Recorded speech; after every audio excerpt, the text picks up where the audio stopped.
No tables. Get out. 6 tables are empty. We can see them. Those tables are for humans, not for black trash off the street. Say that again. Say it louder so everyone hears you. Oh, you want louder? You stink. Everything about you disgusts me. Now crawl out before I put you out like the filthy animals you are.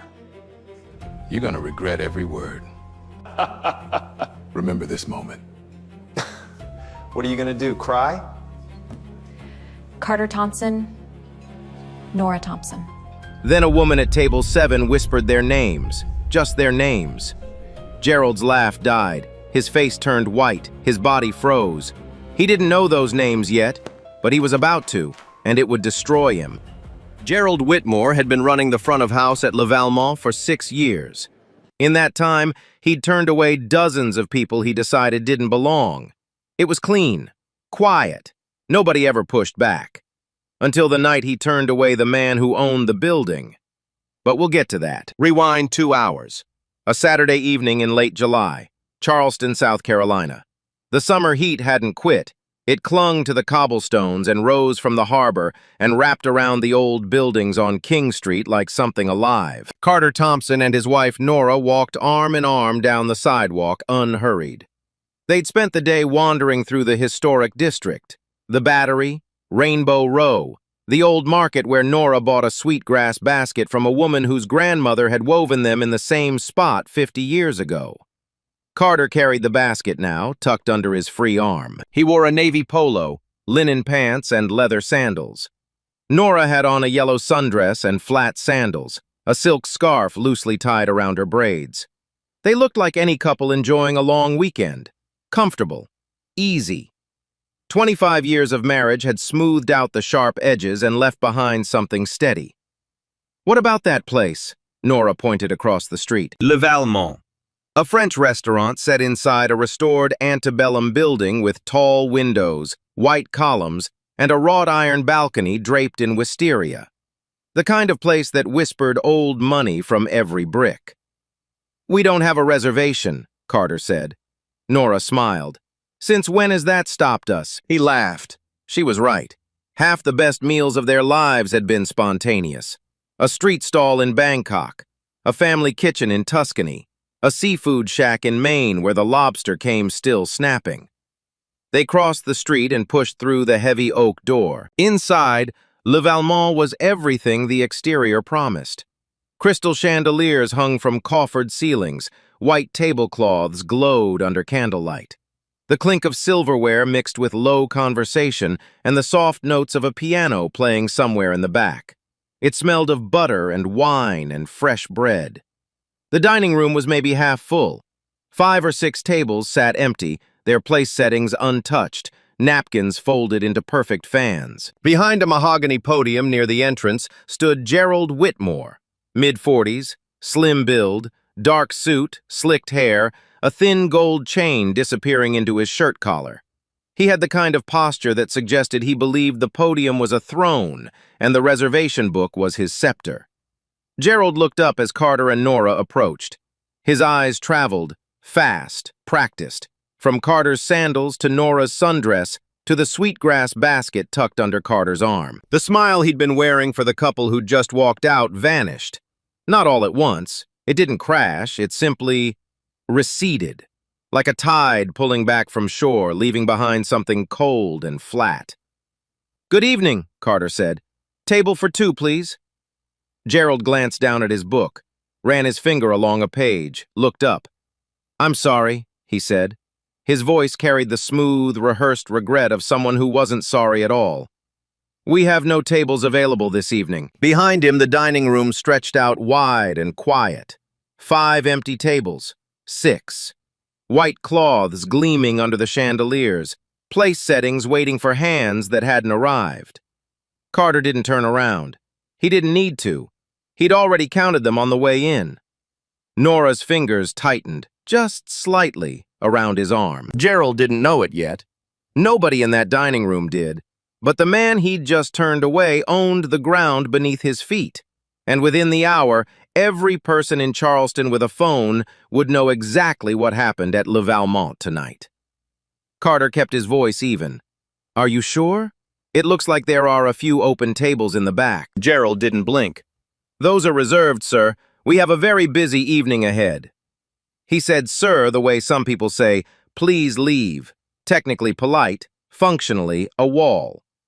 Nora leaned in slightly. "We don't mind waiting. If something opens up, we'd love to stay." Gerald's jaw tightened. Just a flicker, gone before most people would catch it. But Carter caught it.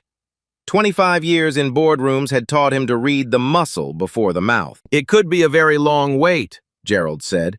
He tilted his head, lowered his voice half a register. "Perhaps you'd be more comfortable at one of the other establishments down the street. There are some excellent casual options nearby." The word casual did a lot of heavy lifting in that sentence. A couple at a nearby table, mid-50s, pearls and blazer, finishing their appetizers, glanced over. The woman looked at Carter and Nora, then down at her plate. The man took a long sip of wine and studied the far wall with sudden fascination. Nobody said anything. That was the thing about moments like this. The silence did most of the work. Gerald didn't have to say what he meant. The empty tables said it for him.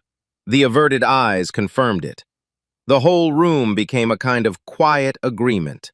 Not because everyone agreed, but because nobody disagreed out loud. a young waitress near the kitchen door, Name tag reading Shelby, early 20s, auburn hair pulled back tight, watched the exchange from across the room. Her hands were full, a tray of bread baskets balanced on her shoulder. She slowed her step, her lips pressed together. She looked at Gerald the way an employee looks at a boss she's stopped respecting but hasn't figured out how to leave yet. Gerald reached beneath the podium and pressed something. Moments later, a broad-shouldered man in a dark polo appeared from the back hallway. Security. He didn't say anything. He just stood. 3 feet behind Gerald, arms crossed, eyes on Carter. The message was clear enough. Carter looked at the security guard, then back at Gerald. He said nothing, just breathed. And then the front door opened again. a couple walked in. White, late 30s. The man wore khaki shorts and a rumpled linen shirt, untucked. The woman had on a tank top and flip-flops. They were laughing about something, still finishing a conversation from outside. Gerald's entire body language shifted.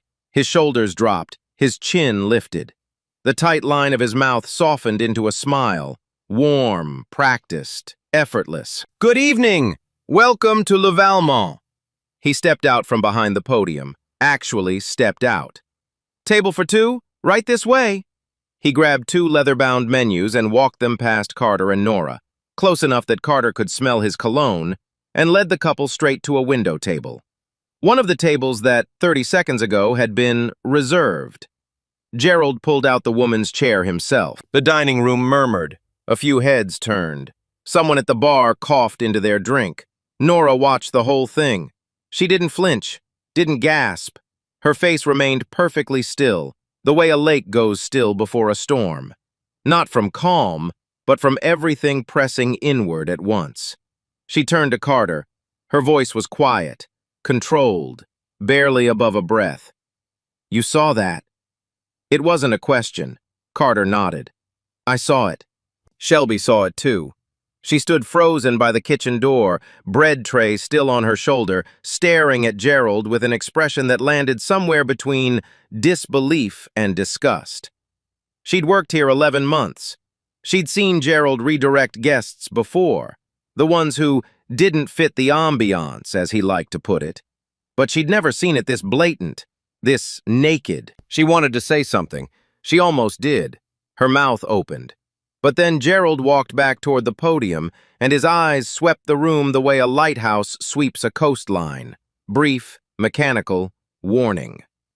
Shelby closed her mouth, set the bread on table 12, and kept moving. Back at the podium, Gerald straightened his cuffs and looked at Carter and Nora as if they were a stain on his evening. "As I said," he repeated, "it could be quite a long wait." Carter held Gerald's gaze for 3 full seconds, long enough that Gerald's smile flickered, long enough that the security guard shifted his weight. Then Carter said simply, "That's fine. We'll wait." He placed his hand on the small of Nora's back and guided her to a bench near the window. They sat down. Nora crossed her ankles. Carter set the sweetgrass basket between them. They looked, to anyone walking past, like a couple with nowhere to be and all the time in the world. Gerald stared at them. He'd expected them to leave. They always left. That was the whole system. You don't say the thing, you imply the thing, and people remove themselves. It was clean, efficient, deniable. But Carter and Nora Thompson sat on that bench like they'd been planted there, like roots had come up through the floor and wrapped around their ankles. Gerald turned back to his podium, adjusted his book, straightened a pen, and for the first time that evening, a crack appeared in his composure. Carter Thompson didn't grow up in restaurants like Le Valmont. He grew up in a two-bedroom apartment in southwest Atlanta, in a neighborhood where the sidewalks cracked before the city got around to fixing them. His mother, Louise, taught third grade at a public school 6 blocks from their building. She earned just enough to keep the lights on and the fridge stocked, and not quite enough for anything else. But Louise Thompson had a rule. One she repeated so often it wore a groove into Carter's brain the way water wears a groove into stone. Nobody can give you your dignity, baby, and nobody can take it away. It's yours. It was always yours. Carter heard that voice now, sitting on this bench, 35 years and $1 billion later. He heard it clearly. The accent, the rhythm, the way she emphasized yours, like it was a deed to a house nobody could foreclose on. He looked at Nora. She was scrolling through something on her phone, a novel probably. She had a gift for stillness that most people mistook for passivity. But Carter knew better. Nora's calm wasn't retreat. It was a fortress. She'd built it brick by brick over a lifetime of moments exactly like this one. Gerald glanced at them from behind the podium every few minutes. Each glance carried more irritation than the last. They were supposed to be gone by now. Their presence on that bench was a disruption to the ecosystem he'd built, the one where discomfort was the product and silence was the customer's contribution. But the Thompsons didn't contribute. Nora looked up from her phone. "Remember that place in Savannah? The bed and breakfast?" Carter smiled. "The one where the owner told us they were fully booked, and then we saw her check in a family of 4 right after us?" "That's the one. You sent flowers to the B&B across the street, the one that took us in. They had better biscuits anyway." They laughed, softly, the kind of laugh that comes from a shared wound that's healed enough to press on without flinching. At table 4, an older man named Wallace Burke lowered his reading glasses and watched the Thompsons over the rim of his bourbon. Wallace was 71. He'd built a chain of 14 restaurants across the Southeast. Casual dining, comfort food, the kind of places where the host says your name when you walk in. He knew the hospitality business the way a surgeon knows anatomy, and what he was watching Gerald do was malpractice. Wallace shook his head, took a sip, said nothing. Not yet. Near the kitchen, Shelby loaded her tray with 2 glasses of ice water. She didn't ask anyone's permission. She carried them across the dining room, past the podium, past Gerald's line of sight, and set them down on the small table next to Carter and Nora's bench. "On the house," she said. Her voice was quiet but steady. Nora looked up. "Thank you, sweetheart." "I'm sorry about—" Shelby started. Carter shook his head gently. "You have nothing to be sorry for." Shelby nodded, swallowed hard, went back to work. Gerald noticed the water glasses. His eyes narrowed. He made a mental note. Shelby would hear about that later. In his world, the hierarchy was simple. The podium decided who deserved service, and everyone else followed the podium's lead. The minutes ticked by. The piano player started a new piece, something by Debussy, soft and liquid. A waiter refilled wine glasses. A busboy cleared table 9. Nora set her phone down and rested her head on Carter's shoulder. "Some things never change," she said. Carter was quiet for a moment. He watched the candlelight flicker across the ceiling, watched a couple near the window toast to something, an anniversary maybe, or just a Tuesday.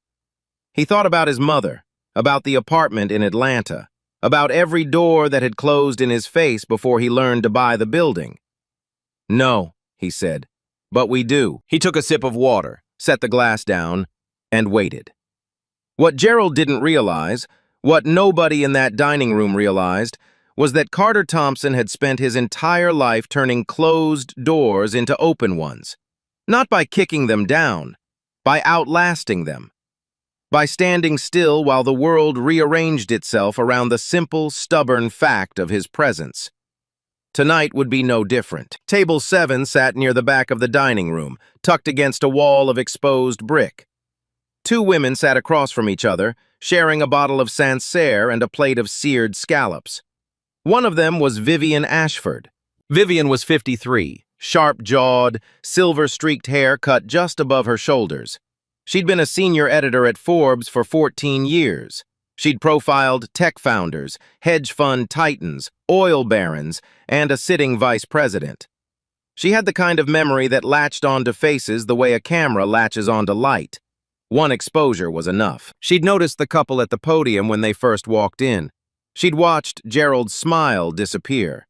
She'd watched him redirect them to the bench. She'd watched the white couple in flip-flops get seated immediately after. She hadn't said anything, not because she didn't care, but because she was still putting the pieces together. Now she put them together. She set her fork down, slowly, like someone diffusing a wire. "Grace," she said to the woman across from her, "don't look right now. But that couple sitting on the bench by the window, do you see the man?" Grace Holloway, a literary agent from New York, glanced sideways. "The one with the basket?" "That's Carter Thompson." Grace blinked. "Carter Thompson, as in Thompson Capital, as in $4.2 billion, as in the man I spent 3 weeks interviewing for next month's cover story." Vivian's voice was barely above a whisper, but it carried the weight of a headline. "Top 50 philanthropists in America. Built the largest minority-owned investment firm on the East Coast. That Carter Thompson." Grace set her wine glass down. "And they just told him there were no tables." They just told him there were no tables. The sentence hung between them like smoke. At the next table, a woman named Diane Prescott, wife of a local state senator, overheard just enough.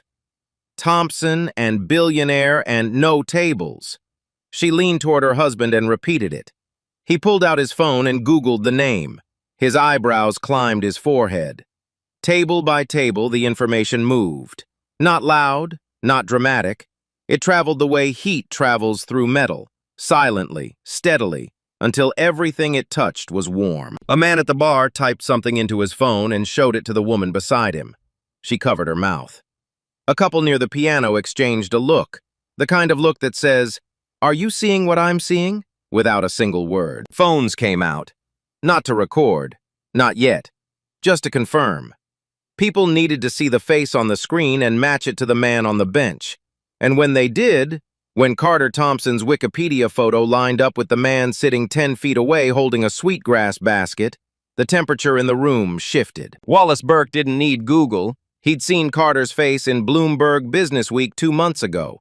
He'd read about the Thompson Foundation's $100 million pledge to historically black colleges. He knew exactly who was sitting on that bench. Wallace stood up, straightened his jacket, walked across the dining room with the unhurried stride of a man who'd been waiting for the right moment and just found it. He stopped in front of Carter, extended his hand. "Mr. Thompson," he said, loud enough for Gerald to hear, loud enough for the tables nearby. "I'm Wallace Burke. It's an honor to meet you, sir." Carter looked up, shook the hand. "Mr. Burke, I've eaten at your restaurants. The one in Savannah. Best shrimp and grits south of heaven." Wallace smiled, but his eyes weren't smiling. They were aimed at Gerald. Then Vivian Ashford stood up. She crossed the room. Her heels clicked against the hardwood with the precision of a metronome. "Mr. Thompson," she said. "Vivian Ashford, Forbes. We spoke in April for the cover piece. It's wonderful to see you again." Nora smiled. "Vivian, you sent us the most beautiful note after the interview." "Your wife's foundation work deserved more pages than we gave it," Vivian said. Gerald watched this from behind the podium. His face had gone the color of old paper. His hand moved instinctively to his phone. He typed the name into the search bar.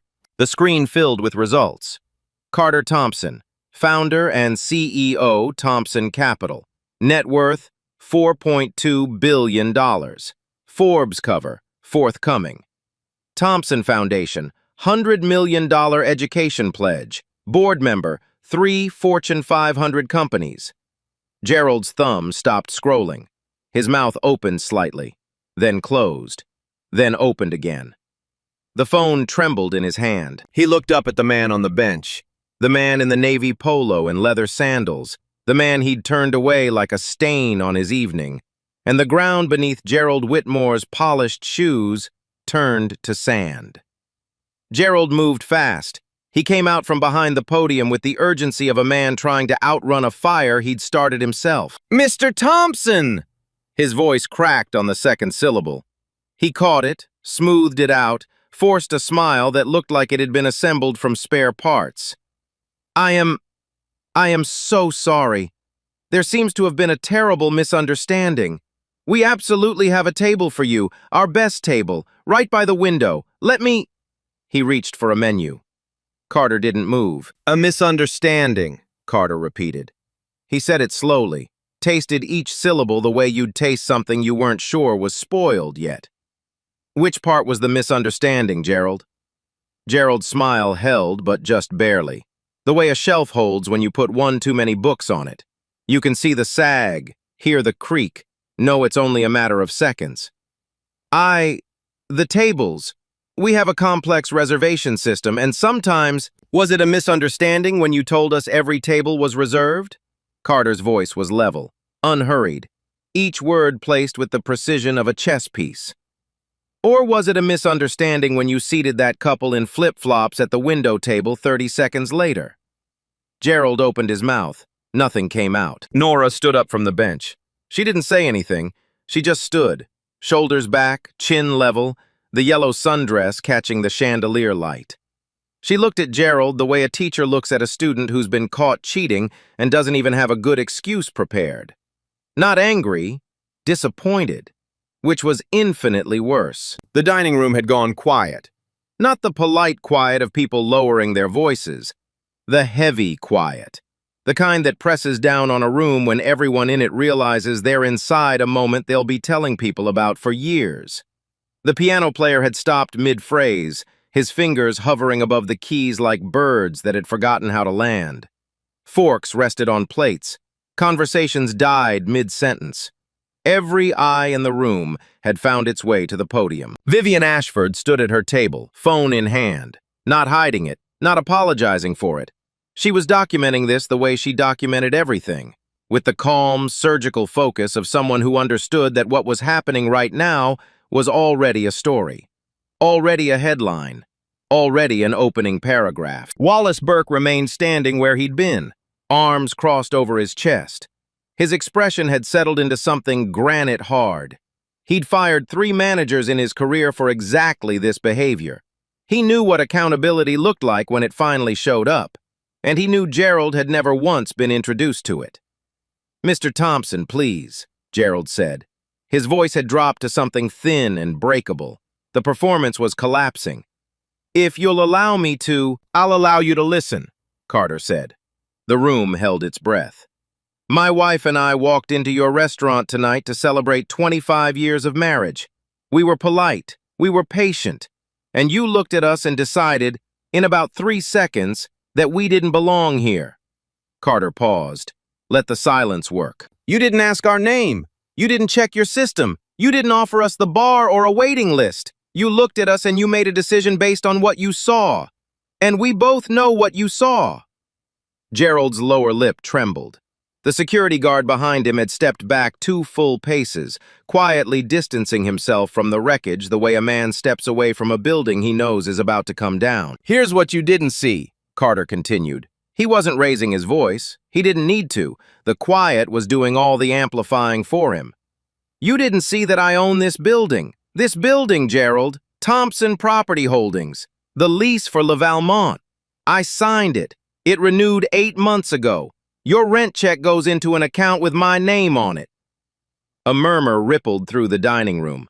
Someone at the bar whispered, "Oh my God," loud enough to carry across 4 tables. Gerald's face passed through several colors in quick succession. Red, white, then a shade of gray that didn't exist in nature. You also didn't see, Carter said, that the woman standing next to me, my wife, Nora, runs the Thompson Foundation. Last year, that foundation gave $100 million to education programs across 12 states. She's on the board of the Charleston Arts Council. She sits on the board of MUSC Children's Hospital. She's done more for this city in one fiscal quarter than this restaurant has done in its entire existence. Nora didn't add to that. She didn't need to. She stood beside Carter the way a cathedral stands beside its cornerstone, still, necessary, and older than the argument. Gerald's knees had developed a visible wobble. He gripped the edge of the podium for support, his knuckles white against the dark wood. "I'm not going to yell at you," Carter said. "I'm not going to threaten you. I'm not going to make a scene." He glanced around the room. "I think the scene has already been made." A few people at nearby tables looked down at their plates, ashamed. They'd watched the whole thing, the refusal, the redirect, the casual couple being seated, and they'd done nothing. That realization was settling over them now like dust after a building collapse, getting into everything, impossible to brush away. "Don't apologize to me, Gerald," Carter said. His voice dropped another register. Soft, almost gentle, which made it worse. "Apologize to every person who walked through that door and got the same treatment we got tonight, but didn't have a Forbes editor sitting at table 7 to catch it." Vivian raised her glass, barely, a millimeter, an acknowledgement. "Apologize to the ones who left quietly," Carter continued. "The ones who drove home and sat in their cars for 10 minutes before they could talk about it. The ones who never came back. The ones who told their kids that some places just aren't for people like us. Apologize to them, because I don't need your apology. But they deserved one, and they never got it." Gerald's mouth moved. No sound came out. He looked like a man standing on a trap door waiting for the click. Shelby stood near the kitchen, hands at her sides, tears running down her cheeks. She didn't wipe them. She didn't move. She just stood there and witnessed, the way someone witnesses something they've been waiting a long time to see. The piano player's hands came down on the keys, a single chord, soft, almost involuntary, as if even the instrument felt the weight of the room and had to respond. Then silence again. Carter took Nora's hand. He picked up the sweetgrass basket, and he turned toward the door. They didn't look back. The first video hit Twitter at 9:47 p.m. It was shaky, shot from a phone held at hip level by a woman at table 3 who'd been recording since Wallace Burke stood up.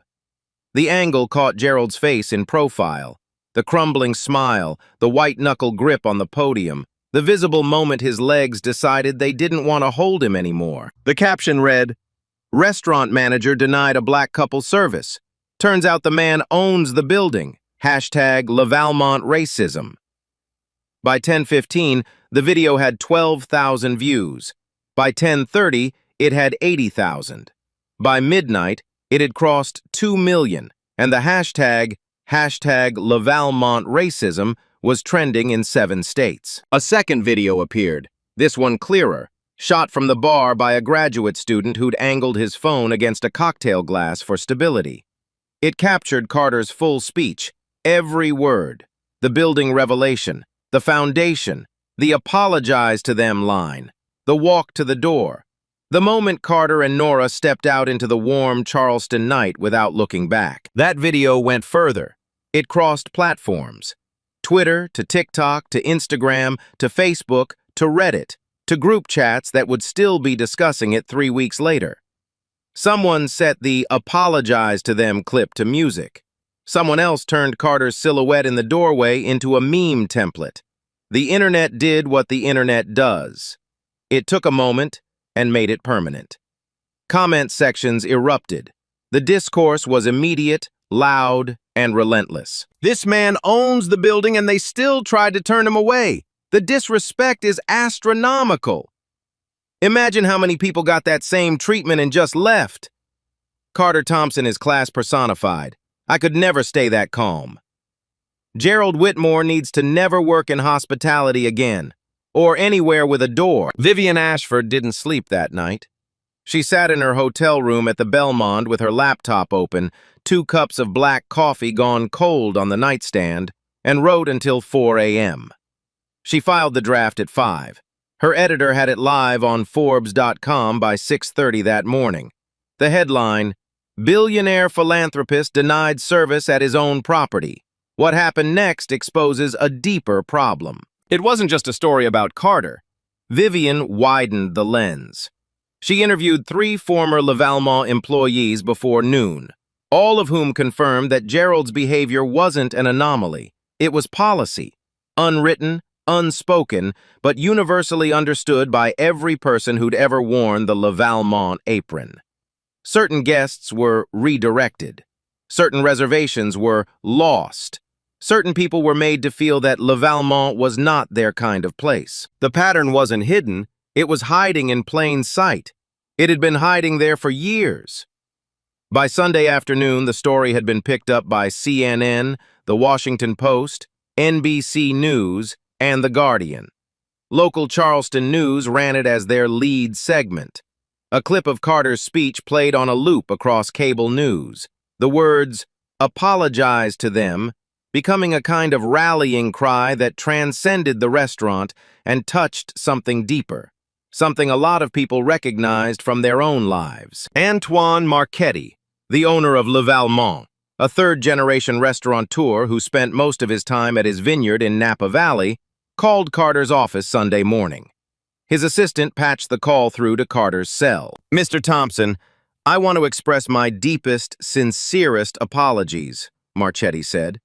His accent, half French, half Northern California, strained under the weight of a crisis he hadn't seen coming. "Gerald Whitmore has been terminated effective immediately. His behavior does not reflect the values of Le Valmont, and I am personally committed to—" "Gerald is your employee," Carter said. "He represents your brand.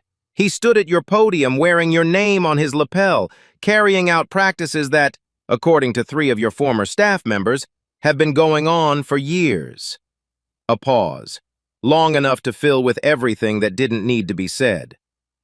"That doesn't sound like one bad apple, Antoine. That sounds like a barrel." Marchetti went quiet. The kind of quiet that happens when someone realizes the prepared statement in front of them is useless. "I'm not interested in a phone call," Carter continued. "I'm interested in what you do next." What Marchetti did next wasn't enough. He issued a public statement. He hired a diversity consultant. He offered a donation to the NAACP. All of it arrived with the dull thud of a man doing the minimum and hoping the storm would pass. It didn't pass, because Shelby had already gone public. On Monday morning, Shelby posted a 7-minute video on TikTok. She sat in her car in the Le Valmont parking lot, the same lot where she'd parked for 11 months, the same lot where she'd eaten lunch in her front seat because the break room made her claustrophobic. And she talked. No script, no filter, no makeup. Just a 23-year-old waitress who'd finally had enough. She talked about the redirect system, about the code words Gerald used. Ambiance check, capacity hold, soft no. About the time a black family with a confirmed reservation was told their table had been double booked and offered a gift card as consolation. About the time an elderly black man in a 3-piece suit was asked to pay his bill up front before being seated, as if his presence was a debt the restaurant needed collateral for. "I should have said something sooner," Shelby said, her voice cracking at the edges like thin ice. "I knew it was wrong. I knew it every single time. But I needed the job, and I told myself that staying quiet was just surviving. I don't want to survive like that anymore." The video got 9 million views in 48 hours. 3 more current employees came forward. Then 2 former managers. Each one confirmed the pattern. Each one added a layer. The picture that emerged wasn't a portrait of one racist manager. It was an X-ray of a system, built on nods and glances and the quiet understanding that some people would always be worth less than others in the eyes of a mahogany podium. Marchetti's business partners began pulling out. A private event company canceled a 6-figure holiday contract.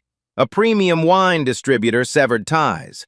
The Charleston Tourism Board quietly removed Le Valmont from its recommended dining guide without issuing a statement, which was, in its own way, a statement. The walls were closing in, and Carter Thompson hadn't lifted a finger. He didn't need to. He'd done the one thing that mattered most. He'd told the truth, in a room full of people, with the lights on. And the truth, once loose, did what it always does. It kept moving. 3 weeks after the night at Le Valmont, Carter Thompson sat in a booth at a diner in downtown Charleston. Not a restaurant with linen napkins and a podium.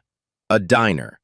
Vinyl seats, laminated menus, coffee that came in a ceramic mug with a chip on the rim. The kind of place where the waitress calls you hun and means it. Across from him sat Shelby. She looked different than she had that night at Le Valmont. She looked lighter, like someone who'd set down a bag they'd been carrying so long they'd forgotten it had weight. "I want to ask you something," Carter said, "and I want you to answer honestly. Not what you think I want to hear, not what sounds impressive. The truth." Shelby wrapped both hands around her coffee mug. "Okay. If you could do anything at all, what would you do?" She didn't hesitate, not even a breath. "I'd open a restaurant." Carter leaned back. "Tell me about it." And she did. She talked for 20 minutes straight about the restaurant she'd been designing in her head since she was 16, when her grandmother taught her to make gumbo in a kitchen so small you couldn't open the oven and the fridge at the same time. About the menu, Southern comfort food with a modern edge, local ingredients, seasonal rotations, dishes named after the women in her family who'd never gotten credit for the recipes they'd perfected over generations. About the atmosphere, warm, welcoming, the kind of place where every person who walked through the door felt like they'd been expected. No podium, no dress code, no gatekeepers. "I even have a name," she said. "Louise's." Carter went still.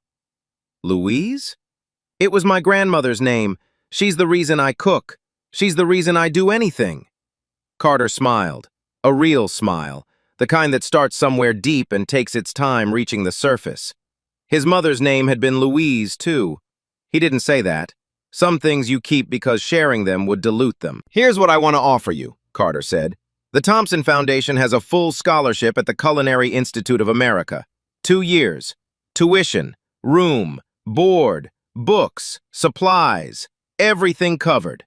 When you graduate, we'll talk about what comes next." Shelby stared at him.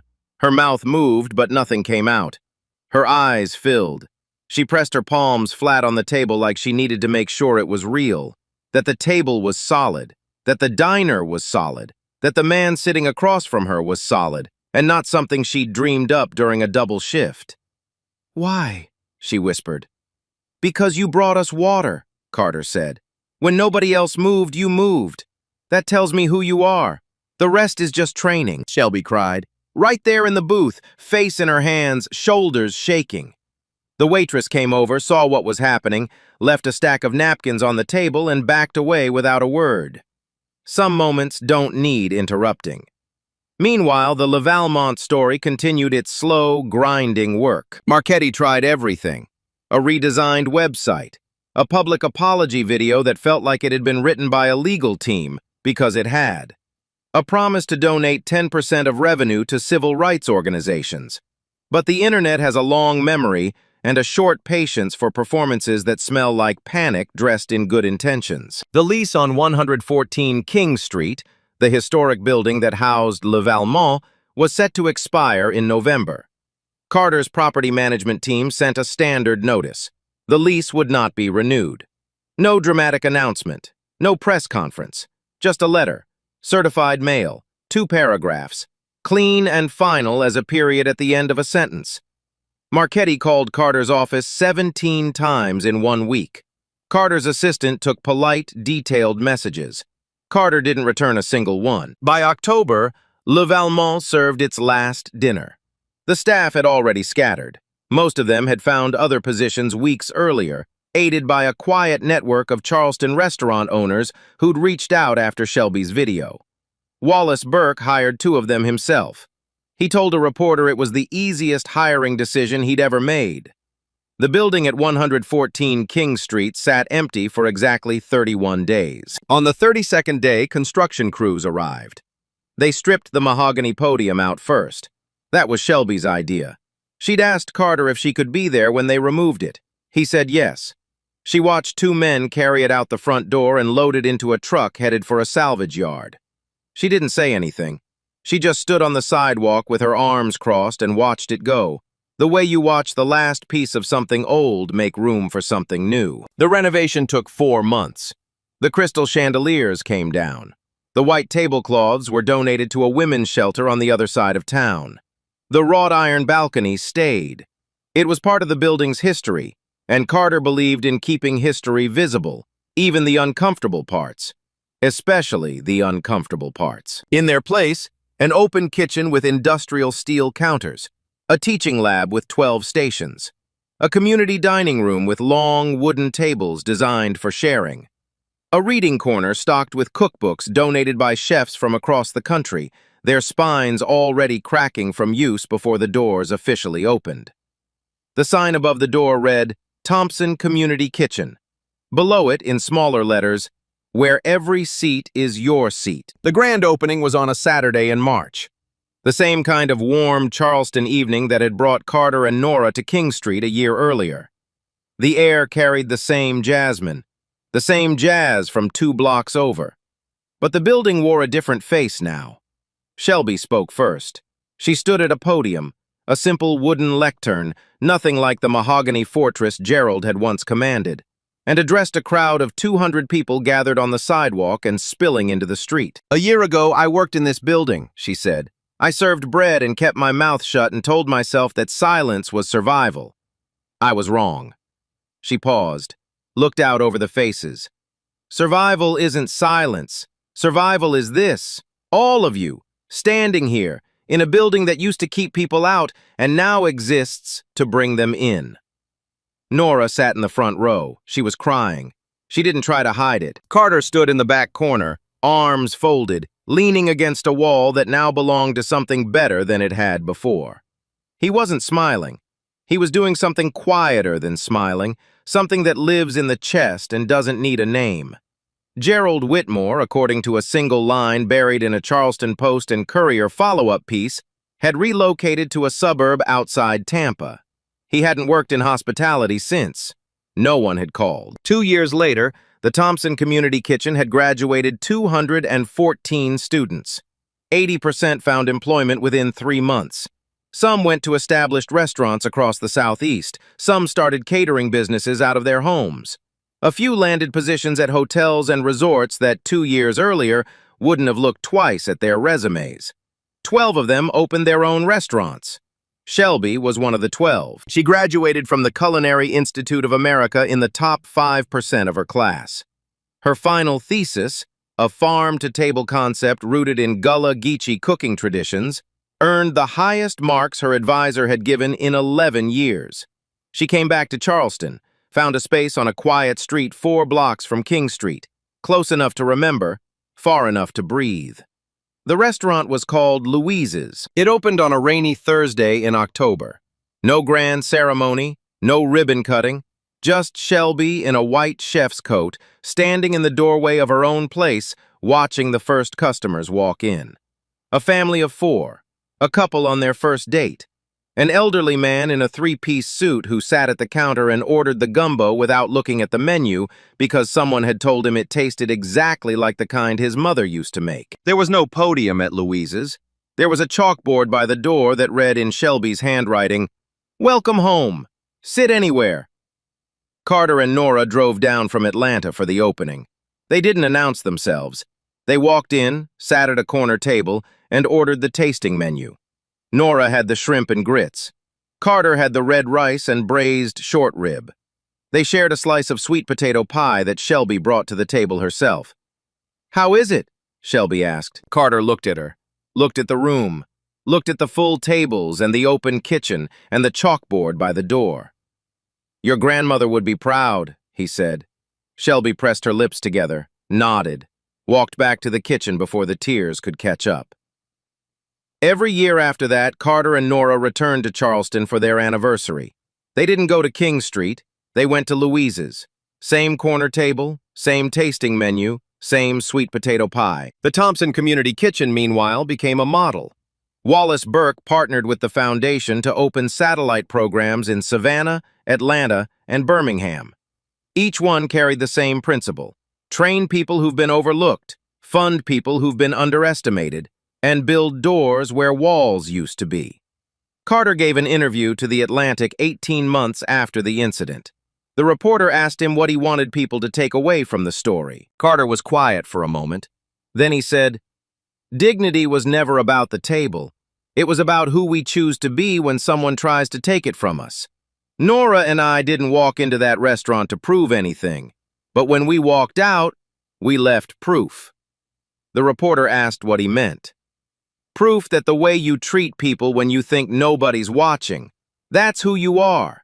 And proof that sometimes somebody is watching." Nora, asked the same question in a separate interview, gave a shorter answer. "We didn't walk in to prove anything, but when we walked out, we left proof." The reporter noted her answer was almost identical to her husband's. Nora smiled. 27 years of marriage. You start finishing each other's truths. The building at 114 King Street still stands. The wrought iron balcony is still there, wisteria climbing its rails every spring. But the sign above the door tells a different story now. The story of a man who was told there were no tables, and who turned that moment into 200 seats that would never turn anyone away. If you walk inside on any given Tuesday evening, you'll find the teaching lab full. Students in white aprons, chopping onions, tempering chocolate, learning to plate a dish the way Shelby teaches, with care, with intention, with the understanding that food is how strangers become guests, and guests become family. On the wall near the entrance, there's a framed photograph, black and white. A woman named Louise Thompson, standing in a kitchen in southwest Atlanta, 1978. Third-grade teacher, single mother, apron stained with flour, smiling at the camera like she already knew. Next to it, a second photograph, another Louise, Shelby's grandmother, standing in a different kitchen, a different city, a different decade.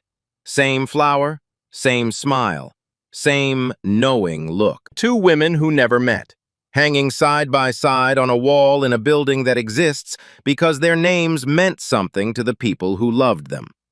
Now I want to ask you something, and I mean this. Have you ever been judged before anyone knew your name? Ever walked into a room and felt the temperature change? Not because of the weather, but because of you. Drop your story in the comments. Every single one. If this story moved you, if it made you think about how we decide who belongs, share it. Send it to someone who needs to hear it tonight. Subscribe. We tell stories like this every week. Stories about people who refused to shrink, who turned closed doors into open ones, who sat on the bench and waited because they knew the truth would walk itself into the room. 214 graduates, 12 new restaurants, a drug mart that reads "Welcome home, sit anywhere," all from one bench and one refusal to leave. Girard's power lived in silence, the silence of guests who looked away, employees who swallowed their words, and families who drove home and couldn't speak for 10 minutes. That silence was the system. It ran for years, and it took exactly one man sitting still on a bench to collapse the whole thing. Carter didn't yell, didn't threaten. He just stayed and let the truth walk itself into a room. That's the thing about dignity. You can't give it. You can't take it. You can only show people what it looks like when someone refuses to let go of theirs. But here's what keeps me up at night. How many Carters walked through the door and left? How many empty tables were really full of people someone decided didn't deserve to sit down? And the harder question, when the room went quiet, would you have been the one to stand up, or the one staring at your plate? Drop the story in the comments. Every single one matters. If it hits you, share it with someone who needs it tonight. Subscribe. We tell stories every week about people who refused to shrink.